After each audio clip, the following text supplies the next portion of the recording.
I'm Dr. Elaine Harper, but most just call me Elaine these days. After decades of saving lives, I now shuffle papers at a local hospital and consult the occasional greenhorn doctor. But today's not about any of that. Today, I'm preparing to meet Sarah, my son Michael's fiancée. While my usual place is being renovated, I'm holed up in this small, unassuming rental. It's nothing fancy, but it's cozy enough for a temporary spot. I decided to whip up my famous apple pie. Nothing wins people over like a homemade pie, right? The doorbell rang just as I pulled the pie out of the oven. Wiping my hands on my apron, I headed over to open the door. There stood Michael, looking as handsome as ever, and beside him, Sarah. She was as pretty as Michael had described, with a look about her that was both striking and, somehow, calculating. "Mom, this is Sarah," Michael introduced, his voice filled with pride. "Nice to meet you, Elaine," Sarah said, offering a hand that felt a bit too stiff. "Please, come in. I hope you're hungry. Pie's just out of the oven," I smiled, stepping aside to let them in. Sarah stepped inside, her eyes quickly scanning the modest living room and kitchen combo. I caught that little furrow in her brow as she took it all in, the second-hand furniture, the outdated kitchen cabinets, and the plain walls desperately in need of a paint job. "It's cozy," she finally said, a polite smile not quite reaching her eyes. "So, Elaine, Michael tells me you work at the hospital? What do you do there?" "Oh, just some administrative work these days," I replied, brushing off the real weight of my career. "No need to throw my achievements around." Michael shot me a surprised look. "Mom, why don't you tell her about?" I cut him off with a quick wink and began slicing the pie. "Never mind that. Let's have some pie. You'll love it, Sarah. It's my special recipe." As we sat down, Sarah seemed more interested in probing than eating. "So, how did you manage to send Michael to private schools and all? It must have been tough on just a hospital admin's salary." The question caught me off guard. It was too direct, too prying, and it irked me a bit. I steadied my voice. "Well, I had some help from my parents, a little nest egg they left me." I could tell she was sizing me up, trying to piece together how someone with a simple job had a son with such an upscale upbringing. Her questions felt more like an interrogation, each one delivered with a sharpness that was slightly disguised under a veneer of politeness. Michael, bless his heart, seemed oblivious to the tension. "Sarah's been great with all the tech support at her job. You should see her in action, Mom." "That's impressive," I said, turning to Sarah with a genuine interest now. "Technology really is the future, isn't it?" "It is. And it's so rewarding to be on the cutting edge, to be involved in something that really makes a difference," Sarah replied, her tone a mix of pride and something else I couldn't quite place. We continued to chat over pie, the conversation meandering from Michael's job to their wedding plans. I did my best to make Sarah feel welcome, despite the rocky start. As they left later that evening, Michael hugged me tight, but Sarah's goodbye was cool, her smile a practiced curve that didn't quite warm her eyes. As I washed the dishes, I made a mental note to keep a closer eye on things. Michael was my world, and I'd be damned if I let anyone mess with his happiness. After that first awkward meeting in my modest rental, I had hoped things with Sarah would smooth over. But as the wedding planning picked up speed, so did the tension between us. Sarah had a way of sidestepping my attempts at involvement with a sort of polite iciness that left me feeling outside of my own son's future. One afternoon, Michael and Sarah dropped by to discuss some of their wedding arrangements. I had made some coffee and set out a few snacks, trying to make the atmosphere as welcoming as possible. "Mom, we were thinking of picking a venue by the lake. What do you think?" Michael asked, spreading some venue photos across the coffee table. Before I could answer, Sarah chimed in. "Oh, Elaine, it's a bit out of the city. I'm not sure if some of our guests would appreciate the distance. We're thinking more of a downtown spot, right, Mike?" Her tone was casual, but her words cut me off before I could even weigh in. I tried to keep my voice even. "The lake sounds lovely, Michael. It'd make for beautiful photos, and a bit of a drive never hurt anyone. Sarah laughed, a high, tinkling sound that grated on my nerves. Oh, but traffic can be such a headache. And we wouldn't want our guests spending half the day on the road. I bit my tongue on a sharper reply, instead forcing a smile. Well, downtown is nice too. Plenty of great places there. Michael looked between us, picking up on the tension, but not commenting on it. He always hated conflict, especially between the people he loved. Right, well, Sarah's been looking into some great downtown venues. Haven't you, babe? He said, giving Sarah a supportive smile. Absolutely, she replied, flipping her hair over her shoulder. And Elaine, we were also thinking of a modern theme for the wedding, very sleek, very elegant. I assume you'd prefer something more traditional? Her glance flicked over my dated coffee mugs and worn tablecloth, her words dripping with unsaid judgment. I clenched my jaw, feeling the sting. I like modern just fine, I said. The important thing is that you two are happy with it. That's sweet of you, Sarah said, her smile tight. We're just aiming for something a bit more current. It's all about the image, after all. As they continued to discuss details, I found myself nodding along, but my mind was elsewhere. Sarah's every word seemed designed to edge me out, to underline how little she valued my input or presence. After they left, the silence in my apartment felt heavy. I was used to being alone, but this felt different. This was isolation within my own family, a door being softly but firmly closed in my face. I poured myself a glass of wine and sat at the window, watching the streetlights flicker on. My heart was heavy with a mother's worry. I had always been the one Michael turned to, the one who helped him navigate life's choppy waters. Now, it seemed, Sarah was steering the ship, and she was taking him in a direction I wasn't sure I was welcome. Just have to watch and wait, I muttered to myself, taking a sip. But I'm not out of this game yet. Not by a long shot. It was Michael's birthday, and despite the cold chill in our relationship, I wasn't going to miss my only son's celebration. Sarah had taken the reins, organizing everything, and somehow, my invitation got lost in the shuffle. But a mother's place is at her son's side, especially on his birthday, so I went anyway. I arrived at Michael's house with a small, carefully wrapped gift in my hands. The place was bustling, laughter and music spilling out the door as I approached. Taking a deep breath, I rang the doorbell, my heart pounding in my chest. It was one thing to crash a party, another to crash your son's party uninvited. Sarah opened the door, her smile fading a bit when she saw me.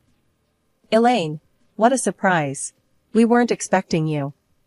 Her words stung, but I kept my composure. Wouldn't miss my son's birthday. Where's Michael? He's around somewhere, she said, stepping aside reluctantly to let me in. Well, come in, I guess.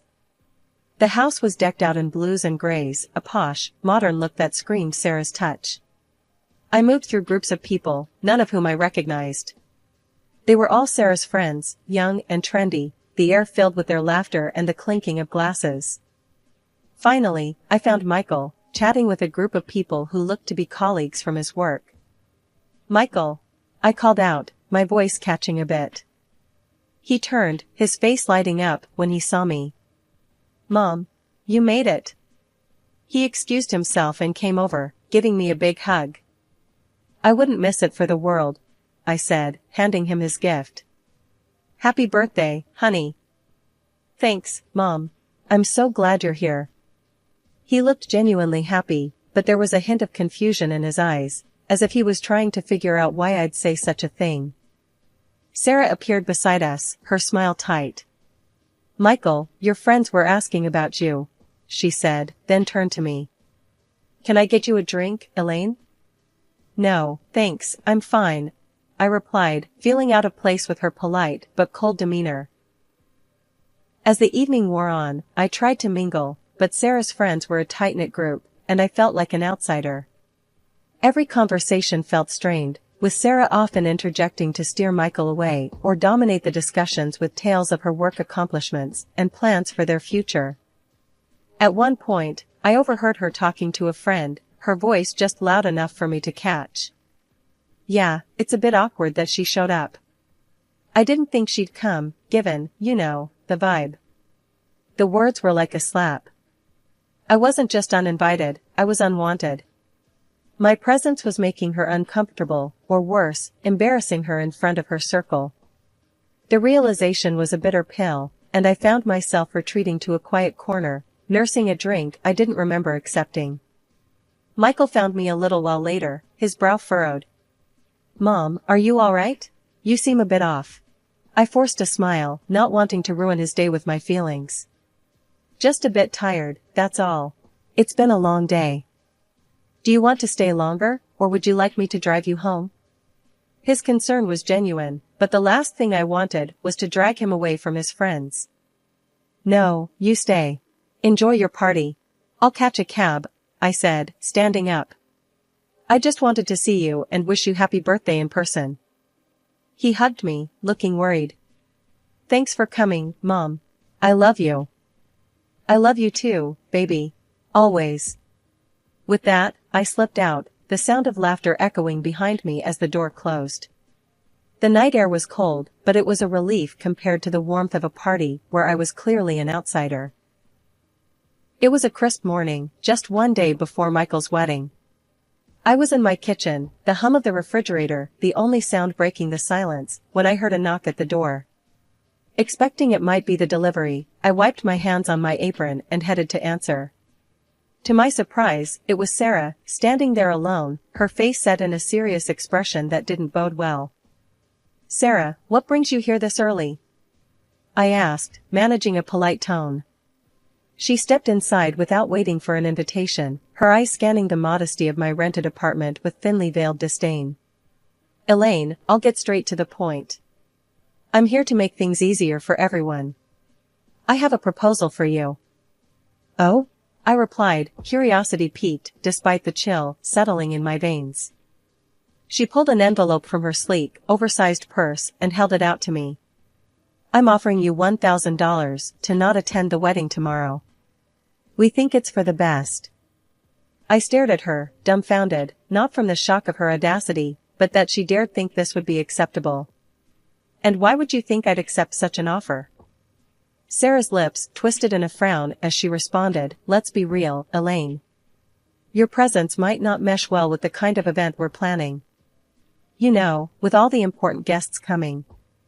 My hands clenched at my sides, but I knew I needed to handle this cleverly. "I'm sorry, I think I didn't hear you correctly," I lied, tapping my ear like I often did when I pretended not to hear something inconvenient. "You want to pay me to not attend my own son's wedding, because—" With a sigh of annoyance, Sarah repeated louder. "Because, Elaine, you don't exactly fit the scene. You dress and, well, everything about you, it's just not up to par. We have very influential people attending, and we can't have you there, looking like you do." She paused, perhaps expecting some kind of hurt or resignation from me, but I stood firm, my resolve hardening. "Keep going, Sarah. I'm listening. And with this money," she continued, waving the envelope, "you can maybe fix up this place or get something nice to wear some other time. You should be thankful I'm offering this." I nearly laughed at her nerve. She thought this apartment was mine and that I needed her charity to spruce it up. But I kept my expression neutral, nodded, and took the envelope. "All right, Sarah. If that's what you really want." Her relief was palpable as she gave a tight smile. "Good. I'm glad you're being reasonable about this." After she left, I closed the door gently behind her, my hands trembling with a cocktail of anger and adrenaline. I took out my phone and stopped the recording. Her words, clear and unmistakably cruel, had been captured in full. I picked up my phone and dialed Michael, my voice urgent yet clear. "Michael, can you come over right now? It's important.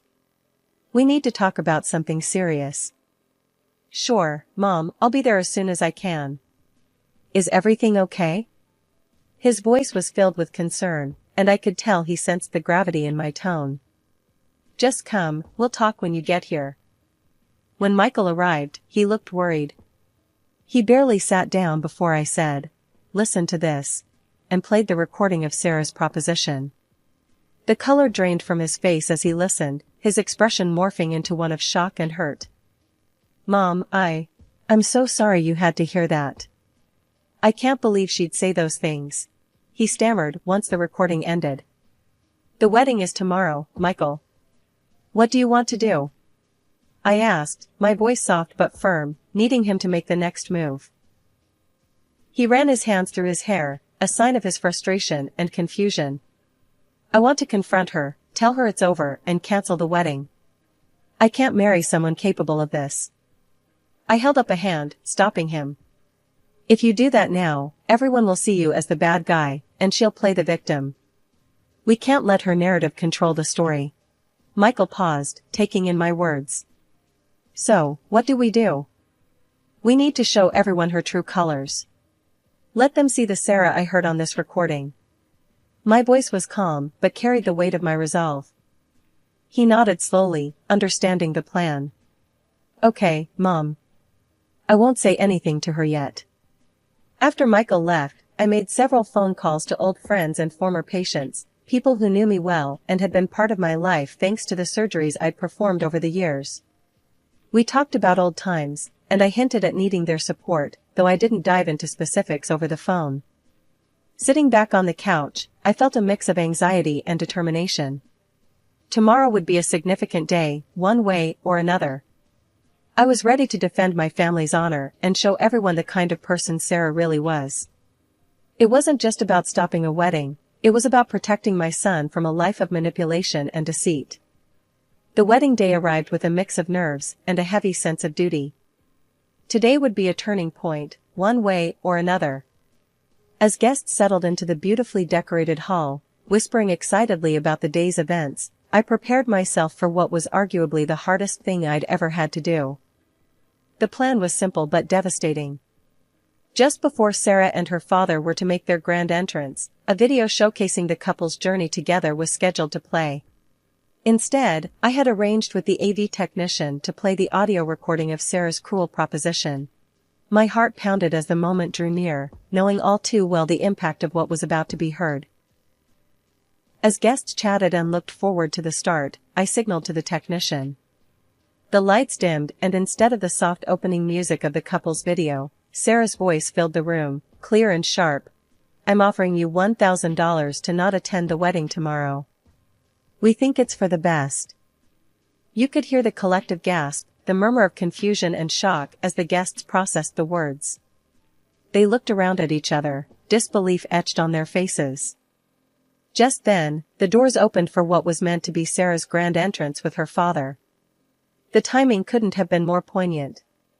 The room fell into an uneasy silence as they walked in, her father unaware of the undercurrents, smiling and waving, while Sarah's smile faltered under the weight of dozens of eyes filled with sudden wariness and judgment. Without missing a beat, as they reached the front, I switched to the second part of my plan. The screen now showed a video montage of testimonials from prominent city figures, colleagues, and patients, all speaking to my years as a dedicated surgeon, the lives I'd saved, and my contributions to the community. The contrast was stark. Here was the proof of the life I had led, one of service and respect, directly countering Sarah's insinuations about my character and status. Sarah stood frozen, her face draining of color as the accolades rolled on. The guests, now completely turned against her, murmured amongst themselves, their expressions ranging from pity to disdain. Sarah's mother, sitting in the front row, had tears streaming down her face, her hands covering her mouth in shock. Sarah looked around helplessly, her earlier composure shattered. She had been exposed, her superficial judgments laid bare before the friends and family she had hoped to impress. As the revealing video ended, a hush fell over the room. It was a heavy silence, thick with the weight of revelations and shattered expectations. My son, Michael, took a deep breath and walked up to the microphone with a solemn expression. The room's attention was fixated on him, every pair of eyes filled with curiosity and concern. "I'm very sorry," Michael began, his voice echoing through the quiet hall, "that I didn't see the callousness and arrogance of my bride sooner." He paused, looking over the crowd with a regretful gaze. "I am canceling the wedding and I apologize to all of you for the inconvenience." He then turned to look at me, his expression softening. Mom, I'm sorry. Thank you for everything you've done for me. Without you, I might have made the biggest mistake of my life. His voice cracked slightly, and my heart swelled with both pride and sorrow for what he was enduring. A murmur of support rose from the crowd, and a few guests stood up, applauding him for his courage. I felt a tear slip down my cheek as I watched my son, standing there, embodying the values I'd hoped to instill in him, a man of integrity and strength. At that moment, Sarah, who had been standing off to the side, burst into tears. I didn't know about your mother's background, she sobbed, her voice desperate and pleading. This changes everything.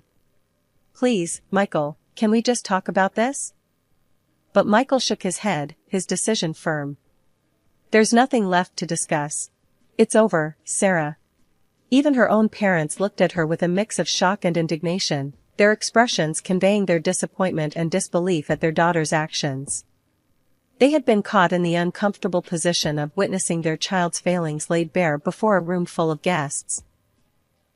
Seeing no way to salvage the situation, Sarah's frustration and embarrassment boiled over. This is all your fault, she yelled at me, pointing a trembling finger in my direction. Her voice was raw, laden with emotion. You've ruined everything. With those final words, she turned and ran from the hall, her sobs echoing behind her as the door slammed shut. The room was left in a state of shock, everyone processing the drama that had unfolded so unexpectedly. I moved to Michael's side, putting an arm around him. You did the right thing, I whispered, feeling the weight of the day pressing down on us both. He nodded, wrapping his arm around my shoulders. Thanks, Mom. I couldn't have gotten through this without you. As the guests slowly began to leave, offering quiet words of support or simply a squeeze of the shoulder, I felt a mix of relief and profound sadness. The day had not gone as any of us had envisioned, but truth and honesty had prevailed.